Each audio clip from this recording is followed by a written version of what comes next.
Alright guys, we're here with a new set of spoilers. This is actually some really cool stuff.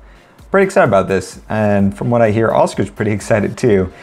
We mainly dealt with blue. We got a new ruler, the new stone, and a bunch of different stuff, new combos, and yeah, so we'll just get right into it. So first up, we've got the ruler, Dragon Shrine Maiden. So she's a Dragonoid with Energize for blue, and Judgment only costs 1 blue. And she also has a tap activated ability where if you tap her, instead of calling a stone, you can draw a card. That on its own, just that by itself is pretty good, but as you'll see later, it actually gets really good considering some combos and stuff you can do with it. But for 1 cost Judgment, she flips and becomes a 7/8 J-Ruler Dragonoid. And when she enters your field, you put all non-magic stones that were put into your graveyard from your field into your hand during that turn.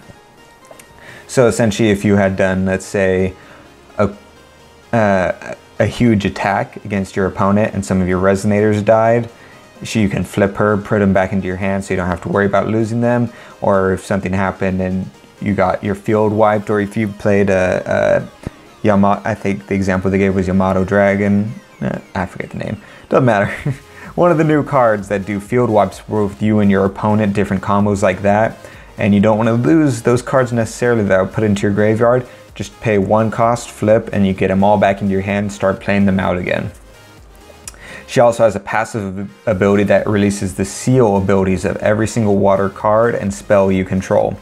So seal, if you don't remember, is you'll have cards that have seal with a number. So if it says seal 3, once you have 3 magic stones onto your stone field, it activates whatever that seal is. So since she releases those, doesn't matter what number or what the prerequisite is, you get that ability automatically of those water cards.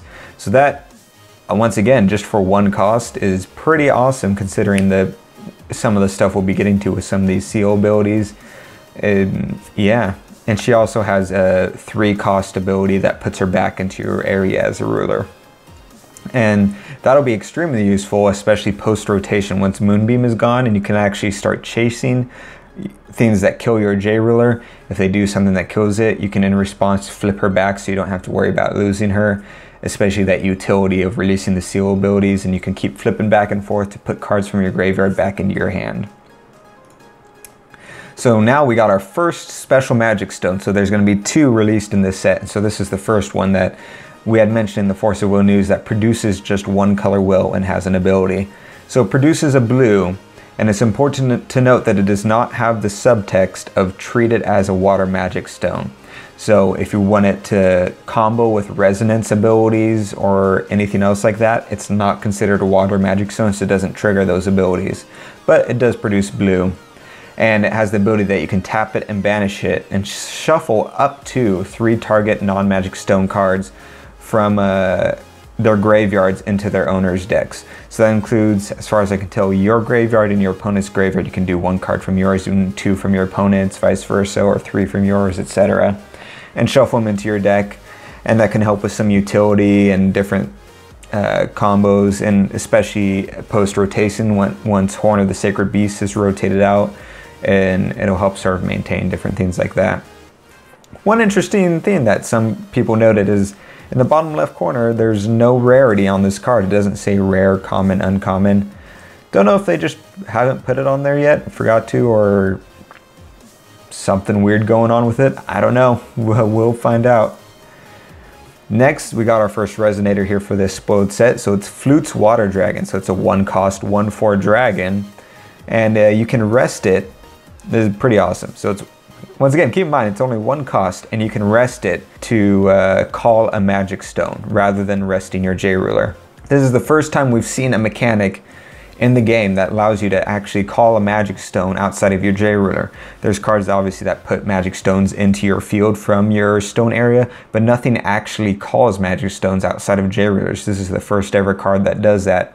So this goes back to what I said about the ruler being pretty strong, is you can now tap her to draw a card and still play this, and then rest it to call a stone. And because you're resting it and it's a mana producing thing, it actually isn't an activate ability. So as far as I'm aware, it doesn't require swiftness in order to use that ability right away the turn you put it down.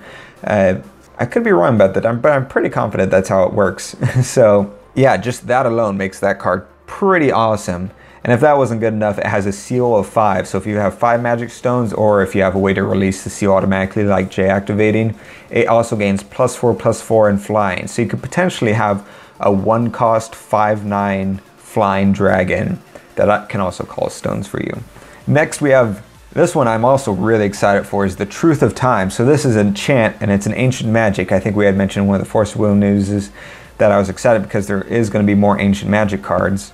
And this one's a blue one, so it not only works in some of the blue rulers, it works with Soul, it works with Alhamat, and it'll work with something else coming up too. But it's an ancient magic, so you can use Ancient Will. But even that aside, just it's a 1-cost draw card. That just by itself is pretty good. The fact that it uses ancient magic, so if you use it with another ruler or something like that, it's kind of free, is pretty good. Plus, on top of that, it has Seal of 6. I apologize real quick. I'm noticing I'm doing a lot of hand motions. Try to put them down here. It has Seal of 6. So if you have 6 magic stones, or if you J activated or have one of those other cards abilities that releases seal abilities, it adds the text, draw a card. So it's essentially, if you have a way to release the seal, it's a 1-cost, draw 2 cards, and with ancient magic, it's kind of free in a way. And that's pretty awesome. Like I said, even without the ancient magic typing on it, it's a pretty good card. Next we have Flute's Awakening. So once again, this is a pretty awesome card. So this is a 1-cost chant, not ancient magic, just a regular chant. And it recovers your target J resonator you control, and it cannot attack this turn. And then you draw a card. So once again, it's a 1-cost draw card. Just that by itself isn't too bad. It recovers your J resonator you control. Can't attack this turn, but you can do stuff like, say, if you rested your dragon to call a stone, you can recover it. So now you have a blocker going into your opponent's turn. Or if you attacked with it, you can attack, and since it's flying, maybe your opponent has no blockers, so you hit them for 500 attack or some other thing. But you could hit that with 500 attack, recover it, cannot attack this turn now, so now you just rest it to call a stone, or some combos thereof. Also, it targets your J ruler, so you can also do stuff similar like that to her as well. That's just a good card in general, plus you get the utility of drawing cards. A lot of drawing cards in here, pulling cards out of your graveyard, all that different stuff. Next, this is pretty awesome. So we have Luna, Magician of the Moonstar. So we were curious what they're going to be doing with the 7 luminaries. The 7 luminaries are what we've seen of the rulers that could call ancient magic. So things like Soul, Mercurius, Alhamat, those different, well, not Alhamat, but the other ones are 7 luminaries, and there weren't going to be any 7 luminary rulers anymore, so we're curious what was going to go on. This is what? So she's a 7 luminaries, 3-cost 8/8. She's Will of Despair attribute, so you can slot her into the Will of Despair deck with pair with any cost. And she has mana 4, so you can remove a mana counter from her to produce blue and spend this to play ancient magic cards. So that's pretty awesome. So now we have our first ever resonator that produces ancient magic passively. So you can play her, remove mana counter, and now you can draw 2 cards with that chant. Play her for 3 cost, you have 4 mana, so now for ancient magic, so now you can play a higher cost or a 4-cost ancient magic on top of playing her as a combo, essentially for free. Use it to build into Rising from the Depths or other things. There's a lot of different stuff you can do with it, so I'm pretty excited about that. Probably gonna look into slotting her into my Soul deck, because I really like my Soul deck, and that could work pretty well, especially with my mana ramp I usually try to do with that deck. So I'm pretty excited about that card. And lastly, we have the Blue Planet. So this is a 2-cost addition, and when it enters your field, you draw a card, similar to Wind's Secluded Refuge, and it has Seal of 7. So once again, if you have 7 magic stones, it'll passively activate that ability. If you're J activated or other effect that breaks the seal, you'll have this. And it just passively, cards in your hand gain quick cast. So theoretically, if you J activated, say turn 2 with your Energize, and you have that Resonator and you can call a stone with it, different combos like that, your cards, you're able to get quick cast cards in your hand by possibly turn 2 or 3.